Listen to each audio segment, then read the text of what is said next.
Scott, we roped you into media duties last weekend against Chesham, but got you in here, 2-0 win against Parkway. Good performance, wasn't it?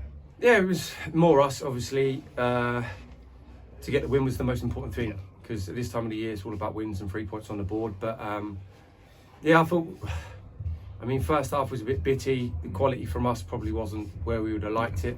But again, we should have maybe done that on Saturday, coming 0-0, or at the worst case scenario as a draw level, and then you can always go out second half. Whereas I thought second half today, we did put our foot down, we did impose ourselves a lot more, and we probably should have scored and been a bit more ruthless when we had the chance, especially late on.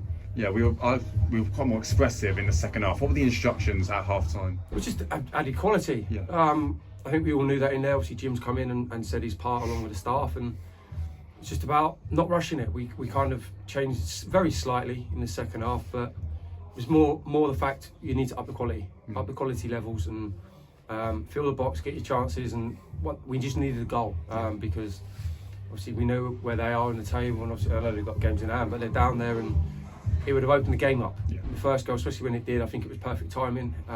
It did open spaces up and create opportunities for us to maybe put the foot down and score a few more and put the game to bed. Obviously 2-0's a great scoreline.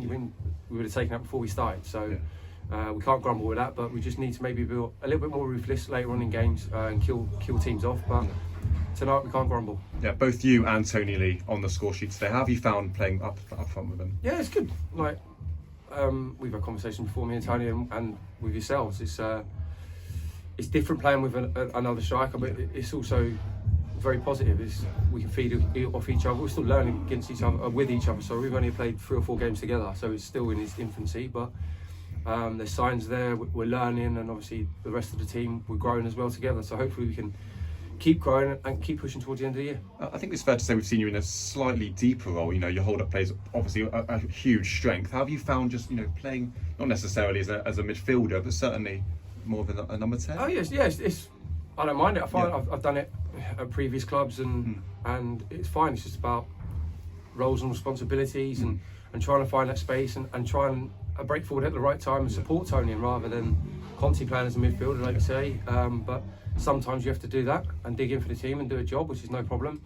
But yeah, whatever it is, like when Tony went off, unfortunately, I went back up front, and it was felt back to normal. But wherever I play, I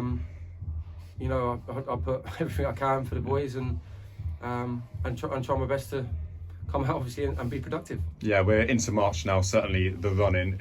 Are you looking at the fixtures ahead, or just straight into Beaconsfield? I think I mentioned Saturday, and I'll reiterate it. It's a boring football phrase. It is one game at a time, because if you look too far ahead, you can get stung. In football, it's a ruthless game. So after Saturday, I mentioned this game was massive. Now we've done and dusted with this one. It's all focused onto Beaconsfield on Saturday, before we look forward into a very busy Easter period.